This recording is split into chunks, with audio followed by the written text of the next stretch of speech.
시청자 여러분 안녕하십니까. 축구선수 전 국가대표 출신인 이천수 씨가 인천 계양을에 출마한 원희룡 후보를 적극적으로 지지하고 그래서 선거운동을 함께 하겠다고 밝혔습니다. 자, 4.10 총선까지 한 50일 동안 선거운동을 함께 하겠다 이렇게 밝혔습니다. 자, 그동안 이천수 씨는 인천 유나이티드 FC에서 활동을 했고 그래서 그런 인연 때문에 거기에 송영길이라든지 또는 박찬대, 허종식 등 이해 유세에도 참가를 해서 당선을 도왔다고 합니다. 자, 그런데 이번에는 완전히 돌아서서 자, 원희룡 전 장관을 지지하고 유세도 함께 하겠다 이렇게 밝혔습니다. 자, 본인이 지금 이렇게 연예 프로그램도 나가는데 거기도 잠시 중단하겠다라고 이렇게 밝혔습니다. 원희룡 전 장관을 이렇게 나서가지고 도우는 이유가 지금 인천이 전혀 발전이 되지 않고 있다. 자기가 어릴 때 살던 아파트도 재건축이 되지 않아서 흉가 폐물처럼 돼 있다. 그래서 이번에 원희룡 전 장관이 와서 확 바꾸면 좋겠다 이렇게 이야기를 하고 있습니다. 무엇보다도 기대가 된다 이렇게 밝히고 있는데 지금 여기 보면은 인천 시민들의 바램과 의지가 아닐까 이렇게 보여지는 겁니다. 지금 앞에 있는 송영길도 구속되어 있고 이재명은 지금 재판을 받고 있고 그러니까 지금 인천 계양을에서 출마하거나 거기서 뛰겠다고 하는 사람들이 대부분 전과자가 되고 있는 상황들.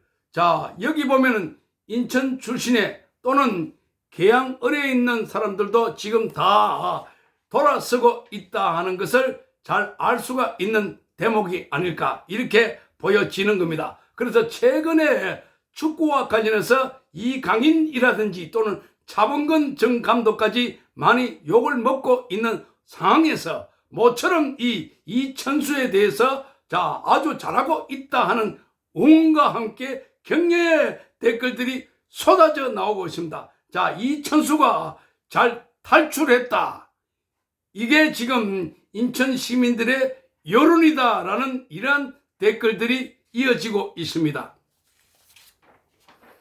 자, 지금 더불어민주당의 공천 파동이 확산되고 있는 가운데 이 지지율에서 특히 서울에서 민주당의 사천 논란 또는 밀실 공천 논란이 전폭되고 있는 것이 아주 직격탄을 맞고 있는 것으로 보입니다. 자, 이 보면은 더불어민주당과 국민의힘의 지지율이 지금 여기 보니까 국민의힘이 39% 이렇게 나왔고 더불어민주당 지지율이 31%로 여기 보면은 국민의힘이 5차 범위 밖으로 8%포인트로 앞서가고 있습니다. 자, 그래서 이 엠브레인 퍼블릭과 K 스태그 리서치 그리고 코리아 리서치 이 4개 여론조사 기관에서 발표를 했는데 이게 전국 지표입니다. 자, 이게 지난주보다 더 많이 벌어진 상황입니다.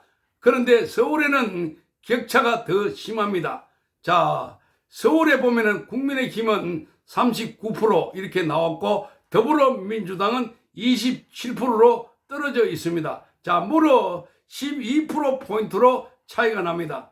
자, 그래서 국민의힘이 더욱 앞서가고 있는 상황입니다. 자, 그래서 서울에는 격전지인데 이번에 더불어민주당의 공천 파동 그리고 이재명의 사법 리스크 뭐 이런 것들이 복합적으로 작용하면서 그래서 더불어민주당을 지지하는 사람들이 이번에 다 국민의힘 쪽으로 돌아섰다 하는 전망들이 나오고 있습니다. 그러니 더불어민주당에서는 초비상 상황이다. 자, 그래서 더불어민주당은 그야말로 이재명의 사당이다 이런 말까지 나오고 있습니다. 그래서 더불어민주당 자체에서 여론조사를 했는데 그 비명계를 빼고 여론조사를 했다는 겁니다. 그래서 아주 심각한 상황이 더불어민주당 자체에서 벌어지고 있다라는 겁니다. 그래서 더불어민주당의 공천 과정에서 여론조사가 이렇게 정체불명의 여론조사가 의도적으로 비명계 의원들을 표적으로 삼아가지고 배제를 시키거나 점수를 조작했다 하는 여론이 폭발하고 있습니다. 자, 어제 의총에서도 이재명에 대한 비판의 목소리가 거세졌고 비명계 의원들 중심으로 비판이 쏟아져 나왔습니다. 하위 20%의 명단에 나오는 의원들, 여기 보면은 의정 활동을 분석해 봤더니, 자, 평소에 국회의 출석률이라든지 법안 발의라든지 이런 게 다른 국회의원보다 훨씬 많았다고 합니다. 이러니까 지금 비명계를 표적으로 삼아가지고 비명계에 공천을 주지 않으려고 했던 공작이다 하는 의혹이 제기되고 있습니다. 자, 중앙당 선거관리위원회에 정필모 위원장이 사표를 냈습니다. 자, 이걸 놓고서도 지금 말이 많습니다. 이재명이 꼬리 자르기 하고 있다. 희생양, 그러니까 책임을 전가하고 있다 하는 비판이 쏟아져 나왔습니다. 자, 박용진 의원 지금 하위 10%라고 했는데 이것도 여기 보면은 여론조사도 이 이재명이 과거 성남시장으로 있을 때 용역업체가 담당했던 것으로 드러나고 있습니다. 아주 심각합니다. 자, 어제 더불어민주당의 의원총회가 있었습니다. 오전에 있었는데 이 오전 의원총회에 이재명은 모습을 드러내지 않았습니다. 그래서 많은 의원들이 이재명 어디 갔나? 이재명 찾아라 이렇게 말했다고 합니다. 자, 그만큼 격앙돼 있다는 분위기고, 그래서 최근에 이 의원들의 의정활동 평가가 하위 10%, 20%에 거론됐던 사람들, 자, 이 근거를 대라. 그리고 정체불명의 해괴한 여론조사, 이거 어디서 한 거냐? 이렇게 하면서 문제 제기도 했다고 합니다. 자, 이 많은 사람들이 이재명의 반대파들에 대한 공천 학살, 이 문제를 집중적으로 거론하고, 자, 그러자 홍익표를 비롯해서 당에 책임 있는 당사자들은, 자, 이 여론조사 결과에 대해서도 이거 한번 살펴보겠다, 죄송하다, 뭐 이런 이야기를 했다고 합니다. 자, 그런데 이재명은 그야말로 지금 불난집에 부채질을 해놔놓고 주랭랑을 쳤다 하는 비판이 쏟아져 나왔습니다. 그러니까 어제 의원총회에서 자신에 대한 책임론이 불거질 것 같으니까 아예 도망갔다는 겁니다. 자, 어제 야당 의원 15명이 자유 발언을 통해서 문제 제기를 했습니다. 당 지도부가 너무나 잘못 보고 있다, 책임을 져라, 이렇게 요구를 했다고 합니다. 자, 그래서 지금 안에 이 많은 사람들이 고성이 오고 가고, 그래서 이재명이 없기 때문에 그래서 당 지도부에 대한 비판과 규탄의 목소리가 터져 나왔는데, 자, 이 공천을 잘못하면은 당 전체가 폭망한다, 이런 이야기도 나왔다고 합니다. 자, 그래서 이재명계 인사를 넣어서 실시된 이 정체불명에 대해서도 진상 파악을 해달라, 이렇게 요구를 했습니다. 자, 최혜영 민주당 원내대변인은 어제 국회에서 열린 의원총회를 마치고 난 뒤에 기자들과 대화에서 이렇게 말했습니다. 대부분 공천 관련 기준이 어디 있느냐? 자, 여론조사가 어디서 어떻게 진행됐고 또 진행 상황 내용을 밝히라 하는 내용이 대부분이었다고 합니다. 자, 홍익표 원내대표는 지도부로서 책임을 느낀다, 이렇게 말했다고 합니다. 그러니까 지금 이 상황에 관해서 여론조사라든지 의정활동을 아주 성실하게 한 사람이 왜 하위 10%에 들어가 있냐, 이렇게 하니까, 자, 재심을 신청할 경우에 공관위원장이 직접 어떻게 평가했는지 설명하도록 요청하겠다라고 홍익표가 대답했다고 합니다. 자, 그러니까 임혁백 공관위원장도 나타나지 않았고 또 이재명도 나타나지 않았습니다. 자, 그래서 더불어민주당의 여론조사, 이 후보 적합도 조사를 하면서 이 해괴한 여론조사 기관이 나왔다고 이렇게 하면서 후보들이 반발하고 있습니다. 현역 의원들의 이름을 빼고 친명 이름을 집어넣어가지고 그래서 여론조사를 돌렸다고 하는데, 자, 이게 민주당에서는 우리가 한 것이 아니다 이렇게 밝히고 있습니다. 자, 당의 선관위가 하지 않았다면 왜 현역 의원 이름을 빼고 친명의 이름을 넣어가지고 여론조사를 돌렸을까? 이 의혹이 커지고 있는 가운데 이 홍영표, 자, 홍영표는 현재 현역 의원입니다. 원내 대표까지 지냈는데 홍영표 이름이 빠진 그 정체불명의 여론조사 그 확인을 해봤더니 지금 이재명이 과거 성남시장 때 용역업체에서 했던 것으로 드러나고 있습니다. 정말 놀라운 일입니다.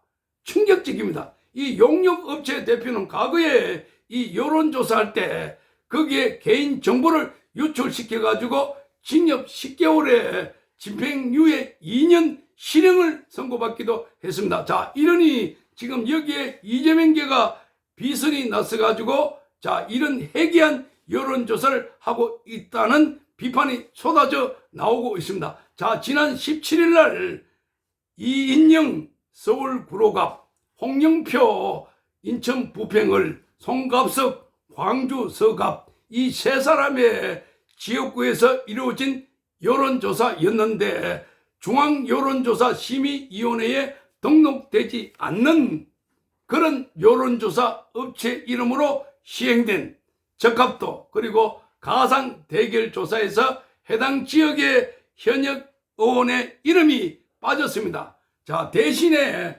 서울구로갑에서는 인재로 영입된 이영호 변호사 이름을 미리 넣은 여론조사가 진행됐고, 그리고 인천 부평갑에서는 친명계의 이동주 의원 그리고 4호 인재로 영입된 박선원 전 국정원 1차장 2명만을 조사했습니다. 광주 서갑 조사에서는 전은경 경남대 의대 교수를 민주당 후보로 내세웠습니다. 그러니까 모두 다 거기 유력한 비명계 의원들은 뺀 겁니다.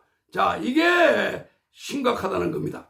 자, 이런 사실이 알려지자 자, 당내 의원들은 거세게 반발하고 있습니다. 자, 이 판사 출신의 이수진 의원, 자, 이수진 의원은 이렇게 말을 합니다. 민주당 의원 전원이 속한 텔레그램 대화방에서 시스템 공천이라고 믿고 기다렸는데 전략 지역도 아니고 경선 지역도 안 한 지역에 제3의 인물을 넣어서 여론조사를 하느냐 이렇게 항의하면서 자, 이재명 대표가 공천 관리 능력이 안 되면 이선으로 물러나라 이렇게 직격탄을 쏘았습니다. 자, 자기 지역구에도 전현희를 넣었다고 하니까 자기는 빼고 전현희를 넣었다고 하니까 이런 여론조사를 하는데 믿을 수 없다, 받아들일 수 없다 이렇게 하면서 직격탄을 날렸습니다.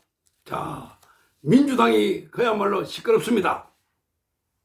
자, 이번에는 자, 조희대 대법원장이 취임한 지가 조금 됐지요. 제법 시간이 걸렸는데 자, 그런데 재판부가 시원시원하게 달라진 게 뭐 있느냐 이렇게 말들이 많이 나오고 있습니다. 그래서 최근에 법관들의 인사가 단행되었습니다.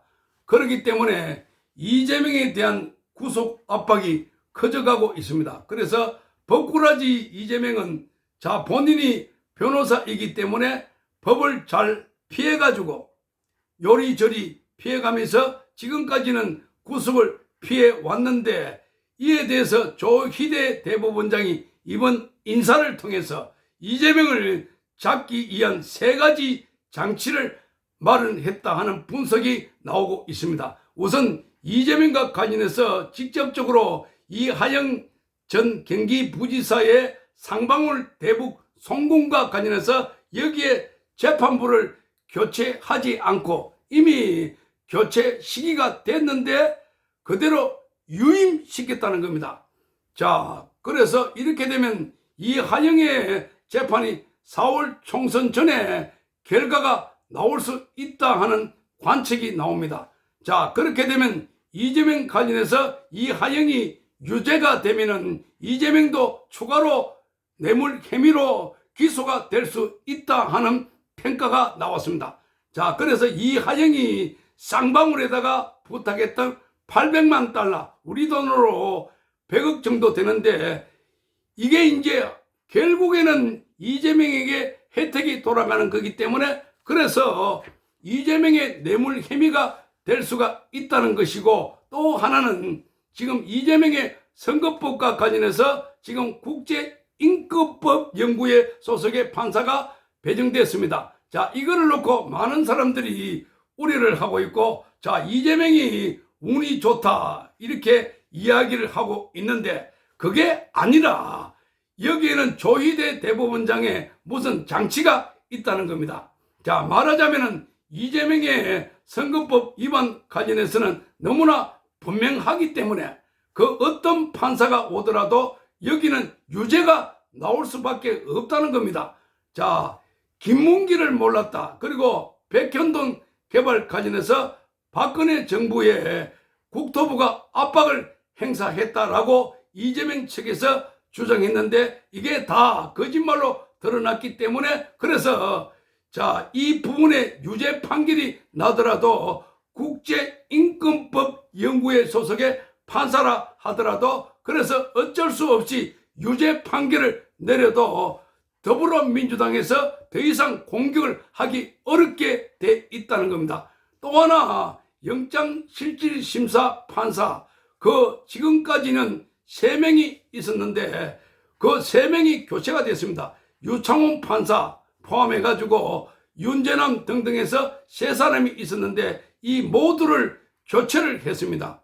그러니까 여기에 플러스 한 사람 더 앉혔습니다. 그러니까 그동안 영장실질심사 판사가 3명이었는데 이제 1명 더 추가해가지고 4명으로 앉혀놨다는 겁니다. 자, 이재명이 앞으로 영장실질심사 할 때 이렇게 특정 정파, 특정 진영에 봐주는 판사가 아닌 새로운 판사들을 이렇게 앉혀놨다는 겁니다. 자, 그래서 이재명을 겨냥한 그 3가지 포석을 이렇게 장치를 만들어 놨다라는 것입니다. 그래서 이재명은 이제 그야말로 이 빠져나갈 구멍이 없지 않을까 이렇게 보는 시각이 많습니다. 자, 이번에는 며칠 전에 윤석열 대통령이 카이스트 졸업식에 가가지고 축사를 했습니다. 그때 졸업식 가운데 고성을 지르고 난동을 부렸던 사건이 있었습니다.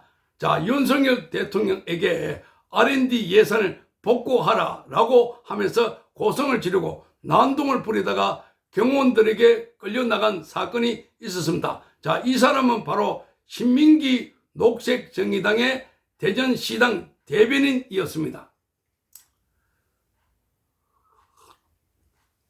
자, 그런데 이 행사를 하기 전에 이미 지역에 있는 언론들에게 이날 이런 발표, 이런 주장을 할 테니까 취재를 해달라 이렇게 요구를 했던 것으로 드러나서, 자, 그렇게 사전 기획된 행사였다는 것을 알 수가 있습니다. 자, 졸업식의 소동이 사전에 예고됐다는 것이 드러나고 있습니다. 자, 이런 걸 보면은 철저하게 졸업식까지도 정치 선전의 장으로 이용한다는 비판이 쏟아져 나왔습니다. 다른 학생들은 평생에 한 번밖에 없는 졸업식인데 거기서 이렇게 정치적 구호를 외치고, 자, 이 대통령실 경호원들이 많은데 그래서 거기서 외치게 되면은 당연히 끌려 나간다는 것을 알고 있을 텐데도 불구하고 마치 그날 처음으로 알았다 하는 식으로 이렇게 대통령이 온다는 것도 알지 못했다, 잘 몰랐다 하는 식으로 발언을 한 것으로 보여서, 자, 이게 짜고 한 것이 아닐까, 공작 선전 선동이 아닐까 하는 비판이 쏟아져 나왔습니다. 그렇지 않아도 자, 지난번에 전라북도에 행사를 할 때 진보당의 강성희 의원이 윤석열 대통령에게 국정 기조를 바꾸라라고 하면서 고성을 질렀다가 경호원들에게 끌려나간 사건이 있었는데 그걸 보고 그렇게 기억을 하지 않았을까 하는 의혹들입니다. 자, 그래서 지금 녹색정의당의 대전시당 대변인이 투쟁 경력을 쌓기 위해서 그렇다라고 말했다고 하는데 이게 학생 신분으로 있으면서 이렇게 대변인 활동을 한다는 것도 그렇고 졸업식장을 정치적으로 이용했다 하는 점도 그렇고 이 많은 사람들로부터 비판이 쏟아져 나왔습니다. 자, 이 과학기술계에 따르면 신민기 대변인은 카이스트 학위 수여식 전에 소등을 예고하는 글을 몇몇 대전 지역에 알렸다라고 이렇게 지금 매일경제가 단독으로 20일 날 보도했습니다. 자, 신 대변인은 당시 글에서 이렇게 적었습니다. 윤석열 정부는 현재 법인세와 종부세 감세, 각종 부자 기업 세제 감면 등의 부자 감세 기조를 이어가고 있다. 대대적인 2024년 연구개발 예산 감축을 단행했다면서 선후배 동료 그리고 가기계인들을 위해서 침통한 심정으로 카이스트 졸업식장에서 1인 피켓팅을 진행하고자 하니까 많이 알려질 수 있도록 언론인의 많은 취재를 부탁한다 이렇게 말했습니다. 그러니까 미리 언론인들에게 이렇게 행사를 하겠다 이렇게 취재를 부탁한다고 했습니다. 그런데 이렇게 행사장에서 고성을 지르고 하면은 경호원들에게 끌려 나갈 것 같으니까 그래서 글을 쓸 때에는 1인 피켓팅을 진행한다고 했습니다. 자, 그 피켓팅보다는 고함을 지르는 것이었습니다. 자, 그래서 신민기 대변인은 예고한 대로 시위에 나섰던 것이었습니다.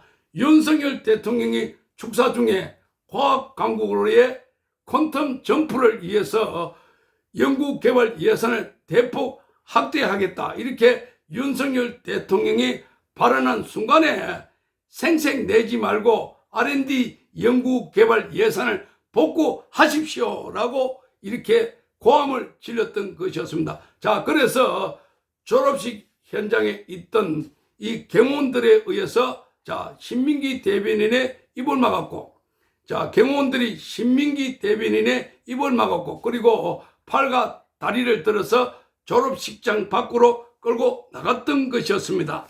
자, 그래서 이후에 신민기 대변인은 경찰에 인계됐고 자, 그래서 이런 걸 보면은 지금 고도로 계획하고 기획했다 하는 것을 알 수가 있습니다. 대통령이 오는 행사에 언론들에게 미리 알려가지고 이날 피켓팅 시위를 하겠다라고 했고 피켓팅이 아니라 그야말로 본인이 대통령의 발언과 관련해서 방해하는 그런 발언을 했다는 겁니다. 너무나 당연하게 대통령 경호실에서는 경호 원칙에 따라서 사람을 끌고 가는데 자, 이런 걸 그림이 연출돼 가지고 그래서 대통령실에서 무고한 사람을 학생들까지 끌고 나갔다. 이런 식으로 지금 관련 언론 또는 좌파 매체들 선동을 하고 있다고 합니다. 자, 그러니까 대통령실 앞에서 이런 항의도 못합니까? 이렇게 하면서 대통령실 앞에서 이런 항의도 못합니까?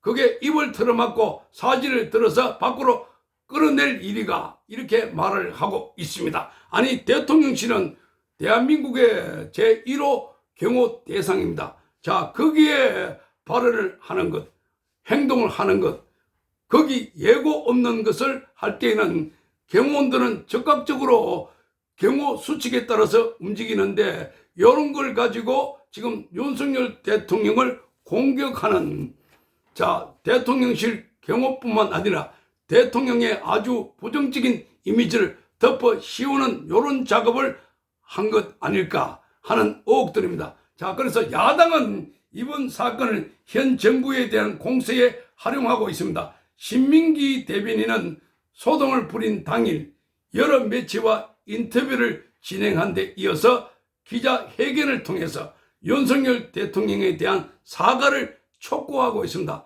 자, 그리고 대통령 경호처장을 경질하라 이렇게 요구하고 있습니다. 더불어민주당의 인재 영입 6호인 황정화 한국천문연구원 박사도 지난 17일 날 용산 대통령실 앞에서 R&D 예산 삭감하고 졸업생 강제 연행 윤석열 정부 규탄한다 하는 기자회견을 했습니다.